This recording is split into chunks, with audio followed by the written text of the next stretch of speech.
Does your cat bring you their belly, follow you to the bathroom, or headbutt you with their eyes closed? You probably think these are just cute quirks every cat does. Here's what most people miss. Cats are selective creatures with highly stratified social hierarchies. When they perform certain behaviours exclusively around one person, they're not being affectionate. They're making a declaration. These 6 behaviours aren't distributed randomly across their human family members.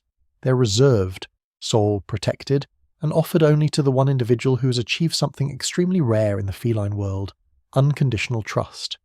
If your cat does all 6 of these things with you and only you, you've reached the pinnacle of the human-cat bond, a relationship that transcends simple ownership and enters sacred territory. Watch until the end, because behaviour number 6 reveals something about your cat's emotional world that will completely change how you see them. Your cat slow blinks at everyone occasionally, but watch closely. Do they initiate the slow blink conversation with you from across the room? This distinction matters profoundly. The slow blink, often called the cat kiss, involves deliberate eye closure that makes cats physiologically vulnerable for multiple seconds. In feline communication hierarchies, initiating this gesture requires assessing the recipient as completely non-threatening.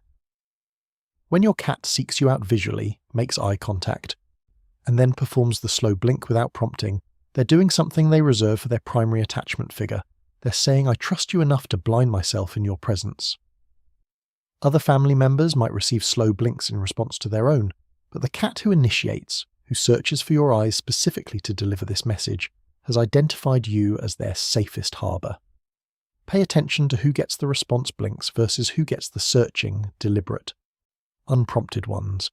That difference reveals everything about where you stand in your cat's world.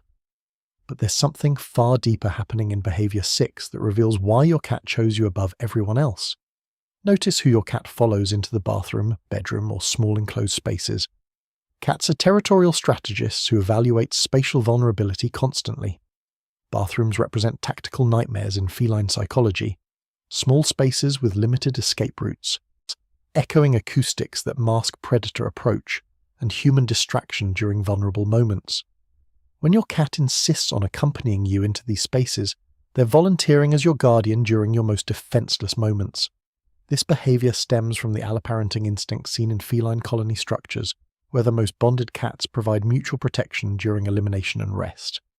Your cat doesn't follow everyone to the bathroom because they don't feel equally responsible for everyone's safety. Watch the pattern over the next week. The family member your cat shadows into enclosed spaces, who tolerates your cat weaving between their legs during morning routines, who never gets privacy, that person has been designated as the cat's primary charge.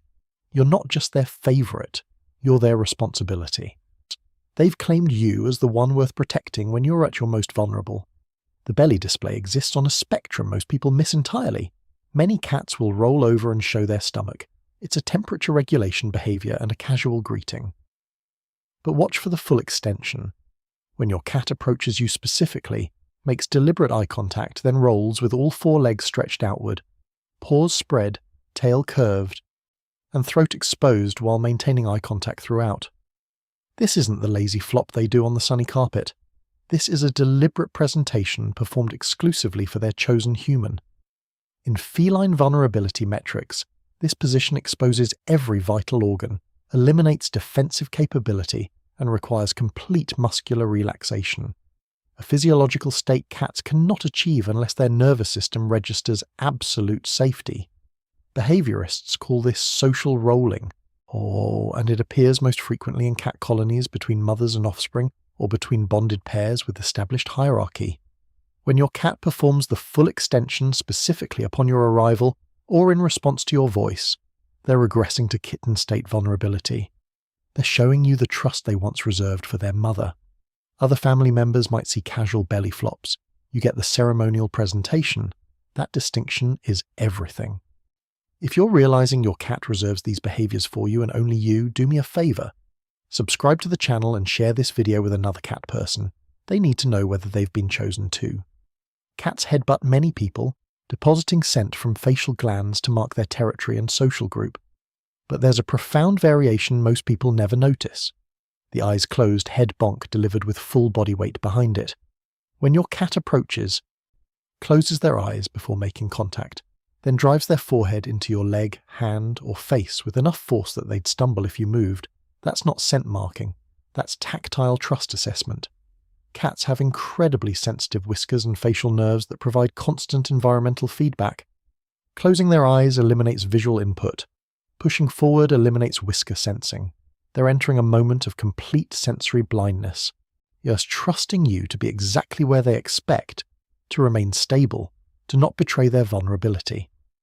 This behavior emerges from kitten feeding routines, where kittens must close their eyes and press blindly into the mother's belly to nurse.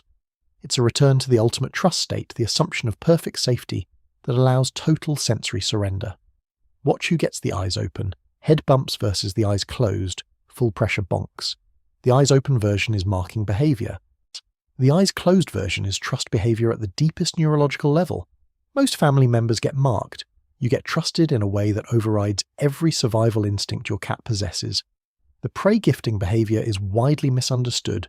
Many believe cats bring kills to all their humans or that it's random distribution. Research on feral cat colonies reveals something far more specific. Mother cats bring prey to their kittens as part of hunting education, and bonded adult cats occasionally bring prey to sick or injured colony members they're caring for. When your cat brings you a mouse, bird, or for indoor cats, a toy at 4 a.m. specifically, they're engaging in reverse kitten behavior. In their assessment, you're the incompetent hunter who needs feeding. But here's the crucial part. They don't bring prey to everyone in the household. They bring it to the one person they've identified as their primary responsibility. This behavior intensifies at dawn because that's when cats' hunting drive peaks, and when they're most concerned about their dependent's nutritional state. The family member who wakes to dead mice on their pillow, who finds toy mice in their shoes, who gets the 5 a.m. yowling delivery of a captured moth, that person has been adopted as the cat's kitten. You're not their owner in their mind. They're your parent. That reversal of the typical human-pet dynamic reveals something extraordinary about the depth of their attachment to you specifically. They've taken responsibility for keeping you alive. Remember when I said there's something deeper that reveals why your cat chose you? This is it. Where your cat sleeps tells you everything. Not where they nap during the day. Where they enter deep REM sleep for their longest sleep cycle, typically between 2 and 6 in the morning. Cats experience true vulnerability only during REM sleep, when muscle atonia prevents escape response and auditory processing diminishes. In multi-cat colonies, sleeping location selection is the single most reliable indicator of social hierarchy and trust relationships. Follow your cat through the night. The person whose bed they choose for that 2 a.m. to 6 a.m. window, not for napping but for the deep, twitching, dreaming sleep where they're completely defenseless. That person represents something sacred in feline psychology, the safe base. Attachment theory research shows that cats, like human infants, form one primary attachment figure who serves as their secure base for exploration and their safe haven during threat. Your cat may love your entire family, they may play with your kids, cuddle with your partner during the day, accept treats from everyone. But the human they choose to be unconscious next to during their most vulnerable hours is the one who holds the central position in their emotional world. This isn't about who feeds them or who plays with them most. This is about who makes them feel safe enough to completely surrender consciousness. That's not affection. That's unconditional trust. That's the cat equivalent of saying, if I die tonight, I want it to be next to you. If that person is you, you haven't just earned your cat's favour. You've become their entire sense of home. You're not their favourite person. You're their safe base, the centre of their emotional world, the one they trust with their unconscious life. And in the feline universe, where survival depends on constant vigilance and strategic retreat, that choice represents the deepest bond a cat is capable of forming. Your cat didn't choose you randomly. They assessed every person in their world and determined that you, specifically, make their nervous system quiet enough to enter the ultimate vulnerable state,